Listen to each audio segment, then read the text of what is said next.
Bonjour et bienvenue sur le podcast Murmure Équin.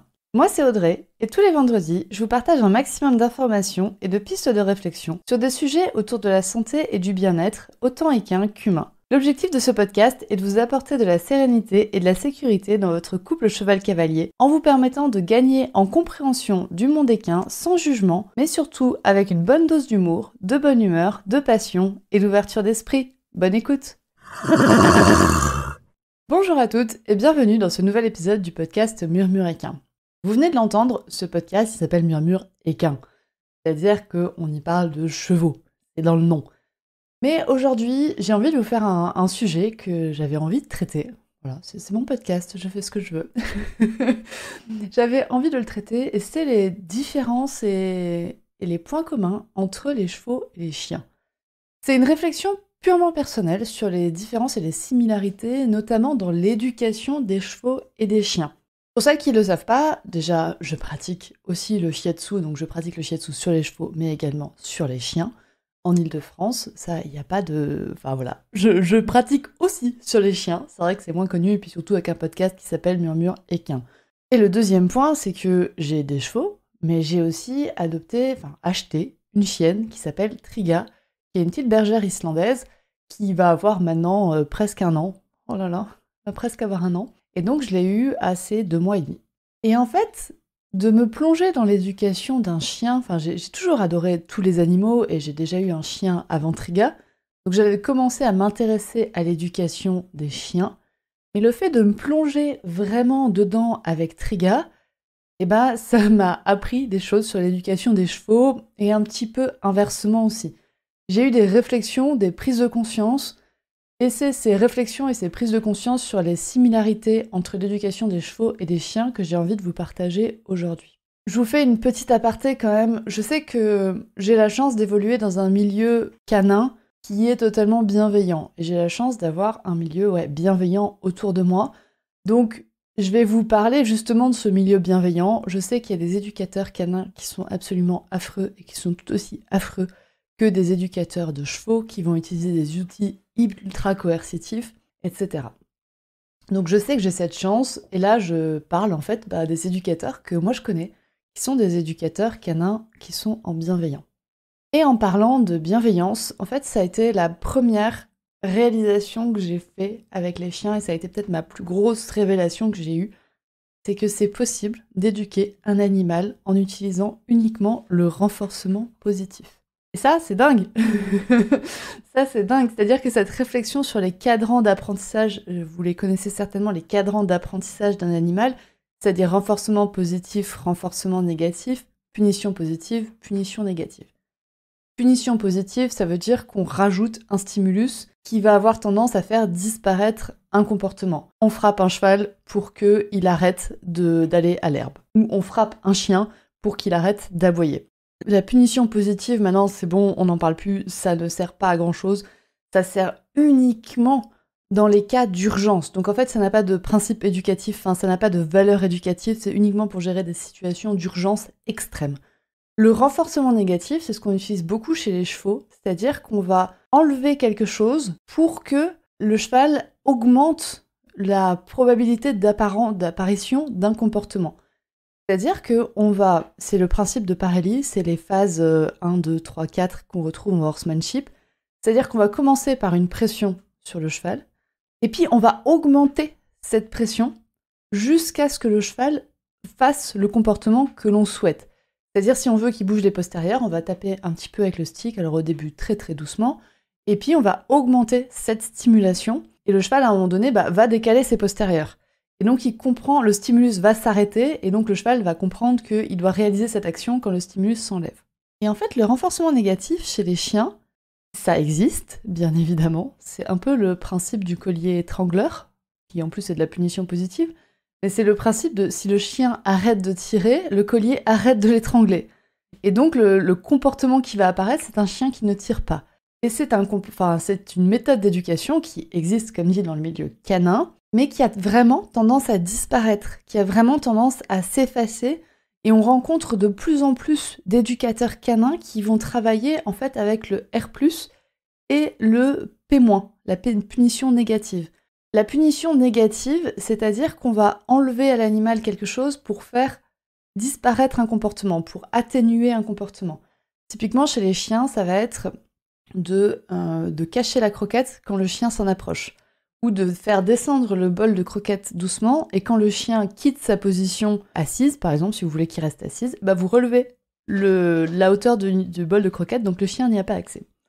Et donc là, on est sur de la punition négative, c'est-à-dire que le comportement « je me lève pour me jeter sur mon bol de croquettes » va diminuer parce qu'on a enlevé quelque chose que le chien aime.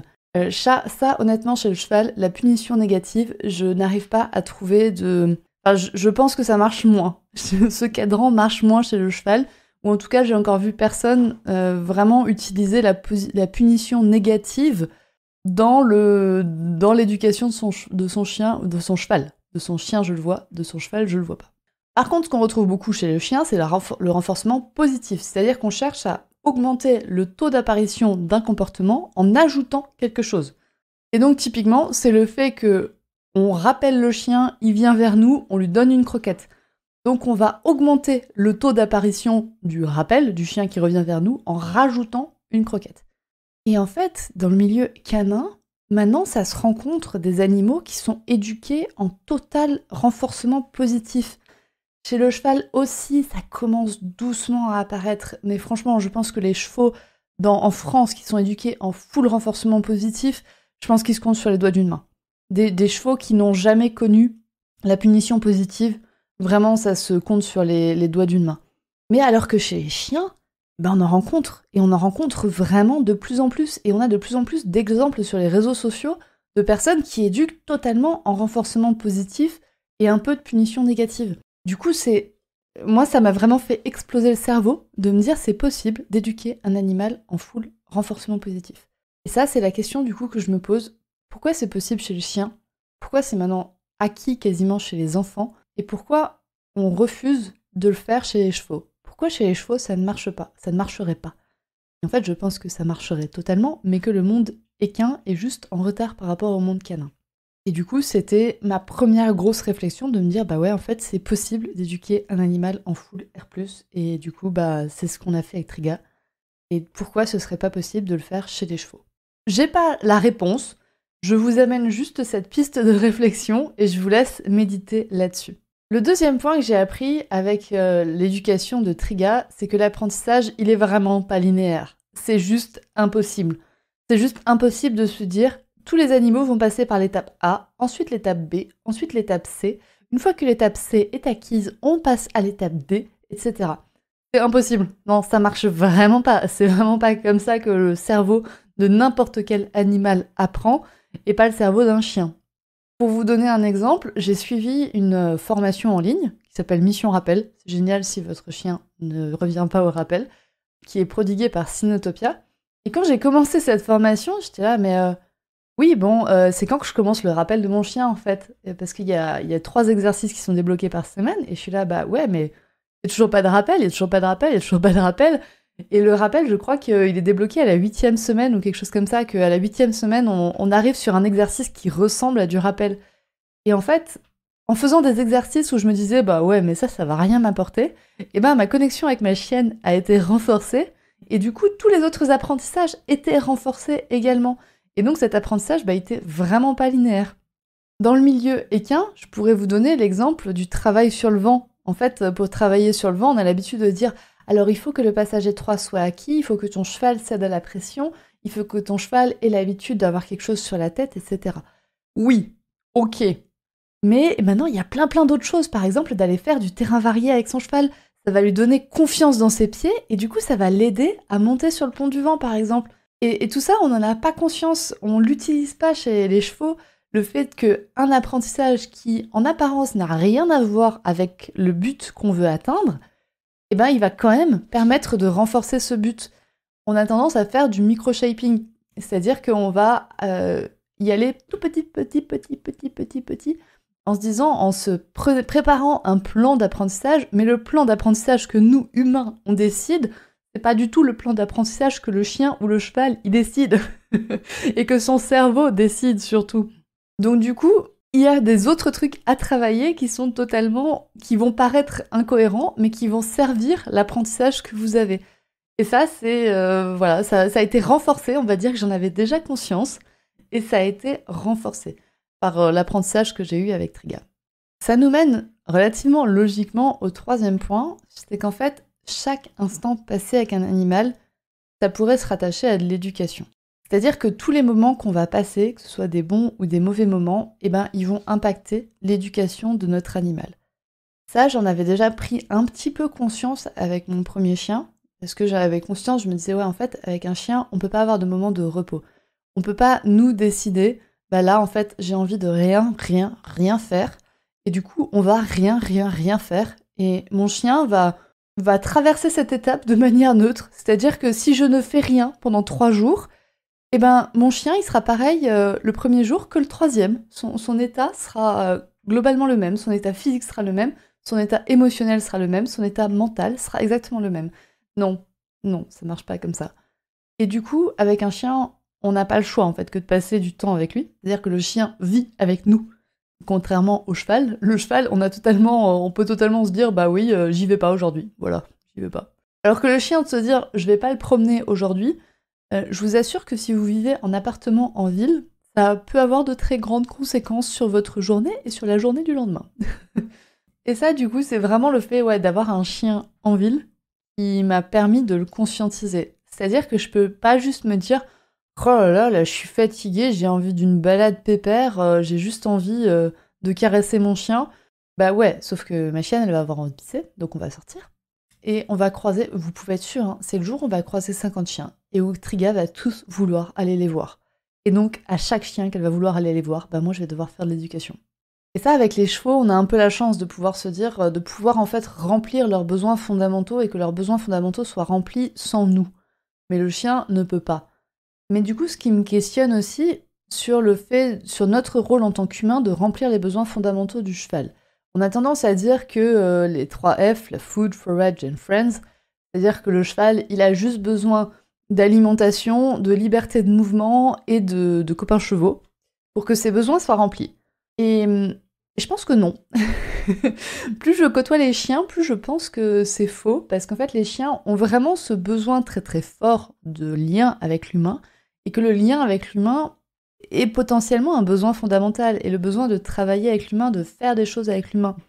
Alors certes, le chien vit avec nous depuis des générations, donc ce lien avec l'humain a été beaucoup plus renforcé que le cheval qu'on va voir 1 heure par jour, mais quand même, du coup, je m'interroge sur le rôle que nous, humains, on a d'apporter de la stimulation mentale et intellectuelle à nos chevaux.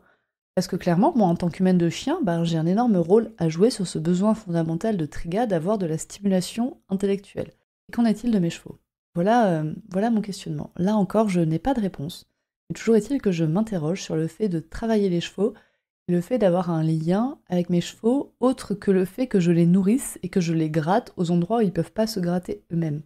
Donc, bien évidemment, les nourrir et les gratter aux endroits où ils ne peuvent pas se gratter eux-mêmes, c'est important. Mais est-ce qu'il leur faudrait pas un peu plus ? Encore une fois, je n'ai pas la réponse à cette question. Et encore une fois, je vais vous laisser méditer là-dessus, sur le rôle que nous, les humains, on a dans l'épanouissement de nos chevaux, non seulement sur leurs besoins primaires, de nourriture, de sécurité, etc., mais aussi sur leurs besoins secondaires, de réflexion, d'estime de soi, etc. Donc, je vous laisse réfléchir.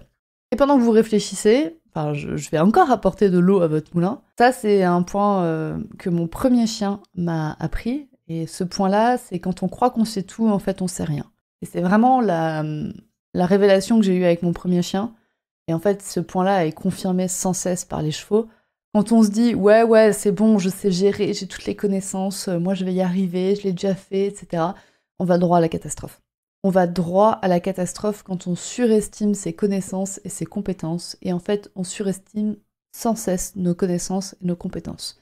Du coup, je vous invite vraiment à vous faire accompagner. J'avais rajouté « bordel de merde » sur mon script, mais ouais, c'est ça. Faites-vous accompagner, bordel de merde. Ne restez pas seul dans votre coin où vous allez aller tout droit au mur, en fait. Ne serait-ce que parce que, avec votre chien ou avec votre cheval, vous avez un aspect émotionnel qui rentre en compte, et donc du coup, vous n'êtes pas forcément neutre vis-à-vis de votre chien, là où de votre cheval, là où un autre éducateur, là où quelqu'un d'extérieur sera plus neutre et donc pourra vous apporter des choses que vous ne voyez pas ou que vous ne voulez pas voir, ou des choses que vous savez consciemment, mais que inconsciemment vous ne faites pas parce que vous avez d'autres blocages. Donc vraiment, le point là, c'est quand on croit qu'on sait, c'est qu'en fait on sait rien. Ça, c'était vraiment pour les points que l'éducation de ma chienne m'a apporté avec mes chevaux. C'est des points qui ont été soit totalement nouveaux dans l'éducation avec ma chienne, comme le fait de pouvoir éduquer en full air plus, qui me questionne vraiment sur ce que je fais avec les chevaux, ou qui ont en fait été confirmés ou qui ont été fortifiés par le fait que j'ai ma chienne, comme le fait que chaque instant passé avec un animal, en fait, c'est de l'éducation. Vu que l'éducation n'est pas linéaire, vu que l'apprentissage n'est pas linéaire, on ne sait jamais ce qui va servir l'apprentissage ou le desservir. Et donc du coup, chaque instant avec un animal peut potentiellement servir ou desservir notre éducation. Et le point, quand on croit qu'on sait tout, on sait rien, oui, ça a été encore confirmé par ma chienne. Mais maintenant, il y a 2 points que j'ai pris des chevaux et réadaptés à ma chienne, qui m'ont vraiment servi. Le premier point, c'est l'alimentation. Donc ça, j'avais vraiment conscience avec mes chevaux que l'alimentation, c'est super important et que le système digestif est vraiment, vraiment sensible. C'est des points que je connais avec mes chevaux, que j'ai expérimenté, que j'ai testé, que j'ai vu sur des clientes, etc. Et en fait, avec ma chienne, du coup, je le savais, et avec ma chienne, ça s'est confirmé, parce qu'en fait, tout simplement, je ramasse chacun des cacas de Triga. Encore une fois, j'habite en appartement en ville, donc systématiquement, quand elle sort pour faire ses besoins, je suis derrière avec un petit sac à caca. Et donc du coup, je vois ce qui rentre, parce que c'est moi qui lui donne, et je lui vois directement ce qui sort. Voilà, c'est très charmant. C'est la pause poésie dans ce podcast. Mais toujours est-il que du coup, je vois encore plus à quel point l'alimentation va impacter l'animal, et donc à quel point l'alimentation impacte mon chien, mais donc l'alimentation impacte aussi mon cheval. C'est Triga l'a reconfirmé en fait. Et là aussi, il y a mon expérience de Shiatsuki qui a frappé assez fort sur ce point, parce que j'ai su voir des signes et les comprendre avant qu'ils soient problématiques. Et je vais vous donner un exemple que j'ai eu donc avec Triga et son alimentation. Triga, quand elle est arrivée de chez son éleveuse, elle avait une alimentation sans céréales. Génial, moi c'est ce que je voulais, des bonnes croquettes sans céréales. Merci Marie, tu m'as évité les calculs de ration où je me prends la tête avec mes chevaux. Tu m'as fait le calcul de ration pour ma chienne, merci beaucoup, je t'en remercie. Donc clairement, quand Triga est arrivée, j'avais pas envie de me casser le cul avec son alimentation, j'avais pas envie de me prendre la tête avec son alimentation, donc je l'ai gardée. Sauf qu'après, à un moment donné, je me suis un peu questionnée un peu plus. Dans son alimentation, sans céréales, il y avait notamment de la patate douce. Donc ok, le chien n'est pas fait pour avoir une source de glucides importante. Les céréales, c'est une source de glucides importante. Mais la patate aussi, en fait. Donc l'argument sans céréales, ça voulait pas dire sans glucides. Et d'ailleurs, je fais une petite digression, mais les glucides sont indispensables, en fait, si vous nourrissez votre chien avec des croquettes, parce que les glucides, c'est ce qui va faire tenir les croquettes, c'est ce qui va leur donner leur forme, leur consistance de croquettes. Donc glucides et croquettes, c'est indissociable.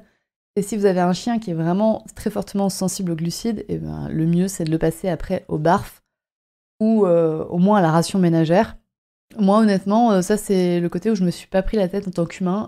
Encore une fois, je vis en appartement en ville, donc je n'ai pas de congélateur, je n'ai pas la capacité d'avoir un énorme congélateur, donc ma chienne est aux croquettes. Toujours est-il qu'après un certain temps, j'ai remarqué que Triga avait beaucoup des crottes d'œil, je sais pas comment ça s'appelle. Elle sécrétait énormément au niveau des yeux et c'était relativement vert. Et au tel point qu'en fait, je pouvais lui nettoyer les yeux toutes les heures. En plus, j'adore ça, enlever les croûtes, j'ai un petit problème avec le fait d'enlever les croûtes, donc je lui enlevais des croûtes toutes les heures. Et à un moment donné, ça m'a quand même questionnée. Et en médecine traditionnelle chinoise, les yeux sont reliés au foie. C'est-à-dire que quand il y a un problème au niveau des yeux, en général, il y a un problème au niveau du foie. Et c'est là où ma réflexion s'est un peu complétée, où je me suis dit, ouais, mais attends, œil qui pleure, foie, patate, surcharge du foie. Je pense que on a un petit problème avec son alimentation. Et donc du coup, une fois ce lien fait entre les yeux qui pleurent, qui en médecine traditionnelle chinoise sont liés à un foie qui est potentiellement en mauvais état, et donc j'ai fait le lien patate potentiellement surcharge du foie, et on est passé sur la gamme avec céréales. Et là, au miracle, elle n'avait plus les yeux qui pleurent, elle a les yeux très très propres. Elle a même un petit peu perdu de poids, donc c'est pas mal. Hein. Pour un chien en croissance, c'est pas mal d'être fit. Ça, c'est le même problème chez les chevaux et les chiens, on n'arrive pas à remarquer un cheval ou un chien qui est en surpoids. Et donc du coup, grâce à mon expérience en shiatsu, j'ai pu adapter l'alimentation de ma chienne, j'ai pu me questionner en tout cas sur l'alimentation de ma chienne.